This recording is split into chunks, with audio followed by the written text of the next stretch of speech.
हमारे मुख्य अतिथि Allahabad high court bar association के अध्यक्ष उत्तर प्रदेश बार काउंसिल वर्तमान में सदस्य बार काउंसिल, हमारे बीच में बाजीराव मौर्य जी जो हमारे विशिष्ट अतिथि है, बार काउंसिल उत्तर प्रदेश के वर्तमान में सदस्य हैं। मंच पर उपस्थित वर्तमान अध्यक्ष रणविजय जी, सुभाष राय साहब, पूर्व अध्यक्ष अर्जुन पाठक जी, हमारे बीच में सामने सबका नाम लेने का समय बहुत कम है और लेकिन नाम लेने जितना समय लगेगा उतने मैं अपनी बात समाप्त कर लूँगा, क्योंकि हमारे चीफ गेस्ट साहब को कहीं और भी जाना है, उन्होंने समय दे रखा पहले से। मैं आप सभी लोगों को जो हमारे सामने हमारे सीनियर हैं, दीवानी बार के अध्यक्ष माननीय अरुण जी, पूर्व अध्यक्ष शंकर सिंह साहब, अनिल भाई, जफर साहब, अवधेश भाई, आप सब लोगों से मैं क्षमा चाहते हुए लागिन बार एसोसिएशन के पूर्व अध्यक्ष भाई हामिद अली, आत्माराम जी, यहाँ सब लोग मैं लगभग नाम जानता हूँ पर्सनली। सबसे मेरे मिलने वाले दोस्त हैं, अवधेश भाई हमारे संघर्षों के साथी हैं। हम यहाँ पर बार एसोसिएशन के शपथ ग्रहण समारोह में उपस्थित हुए। आपने हमें यह विशिष्ट अतिथि बनाया, हमें आपने इज्जत बख्शी, सम्मान दिया, इसके लिए मैं आपका हृदय से आभार व्यक्त करता हूँ। आप सब लोगों का शुक्रगुजार हूँ कि आपने मुझे ये मौका यहाँ दिया। साथियों, आज एक विषम परिस्थितियों में मुल्क गुजर रहा है और न सिर्फ हिंदुस्तान, पूरी दुनिया एक अजीबोगरीब बीमारी से, उसकी दहशत से बिल्कुल दहल चुकी है और हमारा देश जाहिर सी बात से अछूता नहीं है। यहाँ बातें चल रही बहुत, एक बच्ची ने कुछ प्रश्न यहाँ छोड़ के गई थी, अभी बोल रही थी, वो सारा प्रश्न यहाँ आपके बीच में पड़ा हुआ है और मैं ये उम्मीद करता था कि शायद आप लोग यहाँ जब आ रहे हैं बोलने के लिए तो उस बच्ची को उन प्रश्नों का जवाब देंगे। साथियों, ये बीमारी महामारी जिसको हम कोरोना के नाम से जानते हैं, इसने हमारे पूरे मुल्क की आर्थिक स्थिति को तहस नहस करके रख दिया। पूरा हर सेक्टर बर्बाद हुआ। लेकिन जो सबसे अहम बात है तो मैं आपसे बात करना चाहता हूँ, ज़्यादा आपसे बात कहना चाहता हूँ कि हम आप अधिवक्ता हैं। हम इलाहाबाद हाई कोर्ट मुख्य अधिवक्ता हैं भाई अमरिंदर सिंह, आप हमारे कलेक्ट्रेट कचहरी बात के यहाँ अधिवक्ता हैं, जिला कचहरी न्यायालय के अधिवक्ता हैं। हम एक लीगल एड देते हैं। ये एसोसिएशन का चुनाव क्यों होता है, क्या उचित? हमारे अभी भाई ने सवाल उठाया, क्या उचित? इसका उचित ये नहीं है कि साल भर में हम चुनाव कराएंगे, अपनी आर्थिक रिपोर्ट पेश करेंगे, उसका अनुमोदन लेंगे, अनुमोदन लेने के बाद फिर अगले बार चुनाव में फिर शपथ ग्रहण चुनाव समारोह करेंगे, काम समाप्त करेंगे। नहीं, ऐसा नहीं। इस औचित्य इसका ये है कि हम इतने बड़े जनपद लीगल एड दे रहे हैं, हम प्रदेश के लोगों को लीगल एड दे रहे हैं। अगर उत्तर प्रदेश सरकार या भारत सरकार, हम किसी पार्टी या पॉलिटिक्स की बात नहीं करते, उत्तर प्रदेश की सरकार, भारत की सरकार अगर कोई ऐसा कानून बनाती है जो जनहित के खिलाफ है, जो जनहित के विरुद्ध है, तो इस बार एसोसिएशन के काम की कानून जानने वाला है। आप लॉ जानते हैं, आप कानून जानते हैं, आप मार्गदर्शन करते हैं इस समाज का, जो आपके पास झोला लेकर के अपना कागज लेके आता है, उस समाज का मार्गदर्शन करते हैं।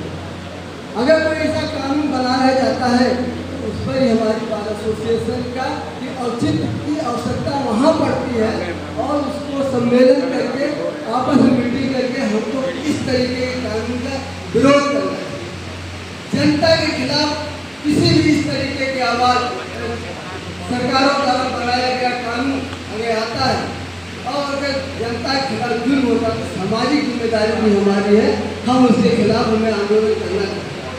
मैं आपसे पूछना चाहता हूँ, हिंदुस्तान के अंदर साइमन कमीशन 1928 का है और पूरे हिंदुस्तान के अंदर एक साइमन कमीशन क्या है, कोई बहुत सीरियस राजनीतिक स्थिति को जांच करना था। राजनीतिक स्थिति क्या है, उसमें हमारे देश का कोई नेता हमारा उसमें प्रतिनिधित्व नहीं कर रहा था, सिर्फ अंग्रेज हुआ करता था। साइमन कमीशन वो तय कर नारा लगा, पूरे हिंदुस्तान के नौजवान हमारे बुजुर्ग विद्यार्थी सड़कों पर आकर साइमन कमीशन का विरोध किया। उन्होंने टैक्स आया 1919 विरोध हुआ उसका। आज वैसे उससे ज़्यादा खतरनाक कानून आपके प्रदेश में बन रहे हैं। आपके प्रदेश में इससे खतरनाक कानून बन रहे हैं कि पुलिस आएगी, आपका हाथ पकड़ेगी और आपको घर लेके चली जाएगी। उसको ये बताने की जरूरत नहीं है वह किस अपराध में, किस जुर्म में आपको लेके जा रहे हैं। उसके मजिस्ट्रेट के सामने लेके जाने की आवश्यकता नहीं है। आप सड़कों पर जो हमारी एसोसिएशन आंदोलन करती है अपने डेमोक्रेटिक राइट के लिए, जो डेमोक्रेटिक राइट जिसको हमारे संविधान ने दिया है, उन सवालों को लेकर हम सड़कों में जाते हैं तो छठपूर्ति दावाधिकरण का कानून बना करके हमारी सरकार ने हमारे मुंह पर, हमारी जबान पर ताला बंद करने का काम किया है। हम जानना चाहते हैं पूरे उत्तर प्रदेश के बार एसोसिएशन से हमने किया है। हमने इलाहाबाद हाईकोर्ट बार एसोसिएशन के सवाल में उठाया था, हमने प्रस्ताव पास किया था और हमने उत्तर प्रदेश सरकार को लिख के भेजा था कि यहाँ पर काला कानून है, इसे आप वापस लीजिए। हमने विरोध दर्ज कराया और यही बार एसोसिएशन के काम है कि हम असहमति अगर जरूरत है सहमति, हम सहमत हो, आप भी सहमत हो जाए, फिर लोकतंत्र समाप्त हो जाए। लोकतंत्र को और इस देश का संविधान वगैरह आप जिंदा रखना चाहते हैं, जिसकी बदौलत आज हम यहाँ सब आप इकट्ठा हुए, तो निश्चित रूप से हमको सहमति की गुंजाइश को बनाए रखना पड़ेगा। गंगा जमुनी तहसील को जिंदा रखना पड़ेगा। हम जैसे काले कानून का विरोध कितने लोगों ने किया, कितनी बार एसोसिएशन ने किया। अगर हम नहीं करेंगे तो क्या आप समझ रहे हैं गांव का किसान करने जाएगा? उसके तक तो हम अपनी बात हम समझाने जाएंगे, हम बताने जाएंगे जो कानून बनाए आपको बच्चों के लिए, आपके नौजवानों के लिए, छात्रों के लिए हानिकारक है। ये सरकार लोकतंत्र विरोधी कानून बना रही है, इसको रोकना पड़ेगा। लोकतंत्र का ये काम, कोई भी सरकार आई हो, इसके पहले भी सरकारों ने कानून बनाया, उसका विरोध हुआ है और उसका विरोध झेलते हुए लोग जेल गए। तो कहने का मतलब ये है दोस्तों कि लोग जो भी डेमोक्रेटिक ये इंस्टीट्यूशन, ये जो डेमोक्रेटिक हमारा संगठन है, इसका काम सिर्फ आय व्यय करना नहीं, इसका काम ये है कि हम जो नीतियाँ बनती है अगर जनता के विरुद्ध है या उसके खिलाफ युद्ध होना, उसके खिलाफ भी आवाज़ उठाने के लिए ये है हमारी बार एसोसिएशन के काम। उत्तर प्रदेश के अंदर 5 महीने 6 महीने हाईकोर्ट बंद है। ये सवाल हमारे अध्यक्ष जी बैठे, ये सवाल मैंने उठाया 6 महीने तक हाईकोर्ट बंद हो जाए कोरोना के नाम पर, बॉर्डर से आर्मी हमारी चलते घर और कहते कोरोना हमारे जान का खतरा है, क्या इस देश की सीमाएं सुरक्षित रहेंगी?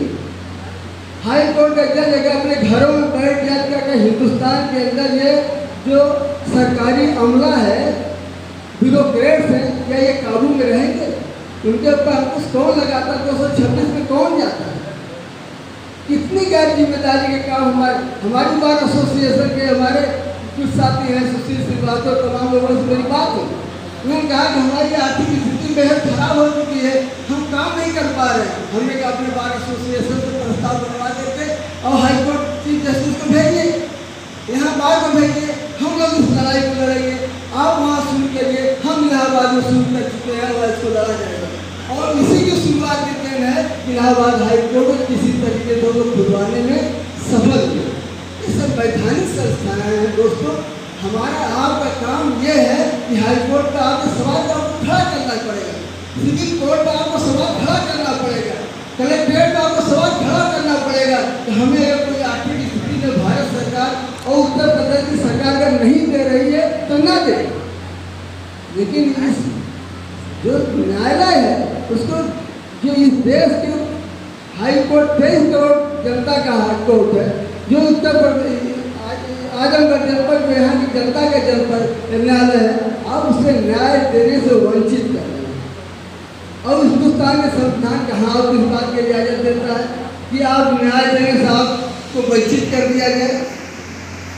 आप तो किसी वक्त कोर्ट में बैठ सकते, 2 बजे 2:30 बजे 3 बजे रात में भी अदालतें बैठी हैं और 6 महीने से पूरा उत्तर प्रदेश का न्यायिक कार्य ठप पड़ा हुआ है। ये हमारे बार एसोसिएशन का काम है, इस पर प्रश्न खड़ा करना, लिख के भेजना चीफ जस्टिस से कि साहब हम काम करना चाहते हैं, जो बीमारी है आप भी सुरक्षित रहिए, हम भी सुरक्षित रहें, और जो न्यायिक अधिकारी हमारे बीमार होते हैं या उनको कोई ऐसी पॉजिटिविटी या कोरोना की शिकायत होती है वो जाकर के इलाज कराएं, जाके क्वारंटाइन हो अपने घरों में, जो भी सुविधाएं उनको उपलब्ध है सरकारी उसका इस्तेमाल करें। लेकिन उनके एक आदमी की बीमार होने से न्यायालय बंद हो जाए, हम समझते हैं कि इससे ज़्यादा और कोई सर्वनाक बात नहीं हो सकती है हमारे और आपके लिए, क्योंकि हम लोग कानूनी सलाहकार हैं, सरकार के भी हैं और आम जनता के लिए, इसलिए हमारी आज की जिम्मेदारी ज़्यादा बड़ी है। ये है बार एसोसिएशन का काम। मैं समझता हूँ कि पूरे उत्तर प्रदेश के अंदर कोई भी सिवाय इलाहाबाद हाईकोर्ट बार एसोसिएशन के अलावा मैं समझता हूँ तकलीफ तो सबको है, लेकिन वहाँ की बार एसोसिएशन इस तरीके का कोई प्रश्न न तो खड़ा किया और न तो कोई प्रस्ताव बना के chief justice of Uttar Pradesh के यहाँ भेजा कि चीफ जस्टिस साहब ये हमारी समस्याएं हैं, हम चाहते हैं न्यायालय चले। सुनते हैं आएंगी जाएंगी। और एक बात कहकर मैं अपनी बात समाप्त करूँगा कि हमारे माननीय मुख्य अतिथि साहब को जाना है कि देखिए देश बड़ा है, हमारा सिस्टम बड़ा है, हमारी न्यायपालिका, हमारा संविधान और हमारा लोकतंत्र बड़ा है। न तो सरकार बड़ी होती है न उसका प्रतिनिधि बड़ा होता है, आज है और कल चला जाएगा, जैसा बहु अध्यक्ष ने कहा वर्तमान और निवर्तमान ये होता रहेगा, आगे भी चलता रहेगा। उसकी बात तो मैं ये कहते हुए एक शेर का आप लोगों के सामने कह रहा हूँ कि आज जो साहिब मसलत है कल नहीं होगा। तो कानून बना रहे हैं आज बच्चों के लिए, आपके लिए, आपकी गर्दन में जो तलवार लटकने जा रही है, जो आपकी जबान का ताला बंद किया जा रहा है, उसके खिलाफ कब आप खड़े? कोई ज़रूरी नहीं है। आज़ादी का आंदोलन तो बहुत आसान था, लेकिन 2 मिनट समाप्त करूँगा कि आज़ादी का आंदोलन बहुत आसान करवाना। वीरेंद्र भाई हमारे नेता रहे हैं, सामने बैठे हुए हैं, मार्गदर्शन किए हैं हमेशा।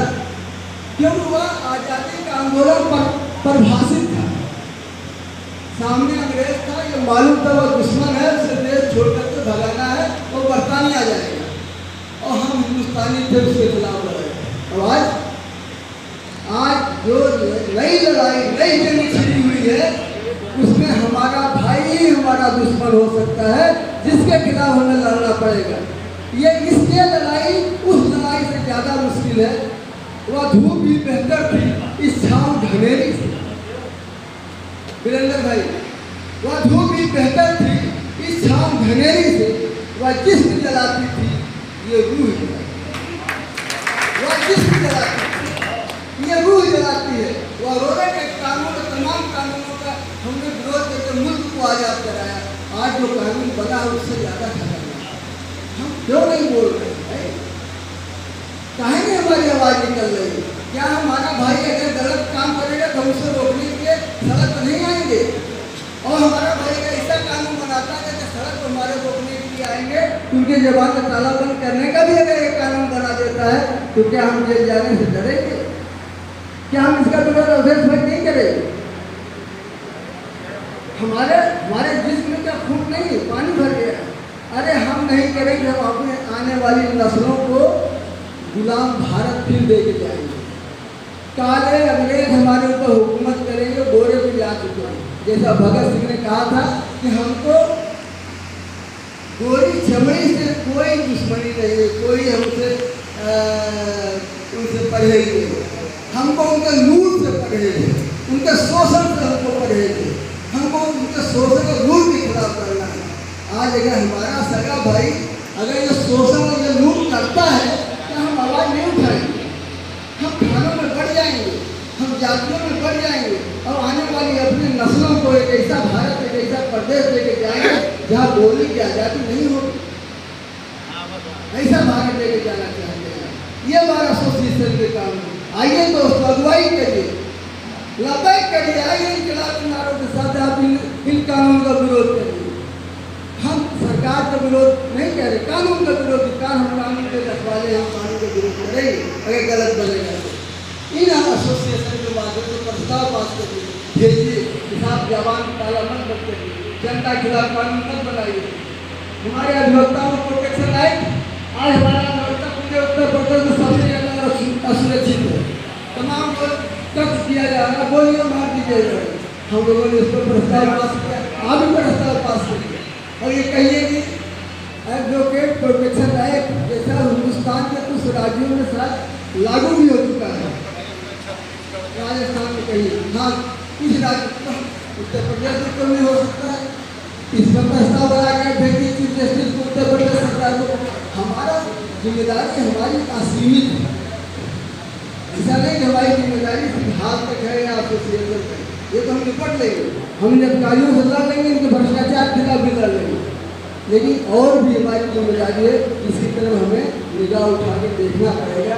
साथियों, मैं एक शेर के साथ अपनी बात समाप्त करूँगा कि जो होता है वह होने दो, जो होता है वह होने दो, ये पौरुषहीन कथन है। जो होता है ये होने दो, ये पौरुषहीन कथन है। जो हम चाहेंगे वह होगा। इन्हीं बातों में जीवन है दोस्तों। इन्हीं बातों के साथ मैं आपका फिर शुक्रगुजार हूँ। आप सब लोगों को आदाब नमस्कार करता हूँ कि आपने मुझे इज्जत दिया, आपने मुझे सुना और मैं आपके बीच का हूँ, आपके घर का हूँ। अगर बोलने में कहीं से किसी को तकलीफ, कोई कष्ट हो गया, मैं आप सब लोगों से समझ जाता हूँ। बहुत बहुत धन्यवाद। बहुत बहुत धन्यवाद जमील आजमी जी।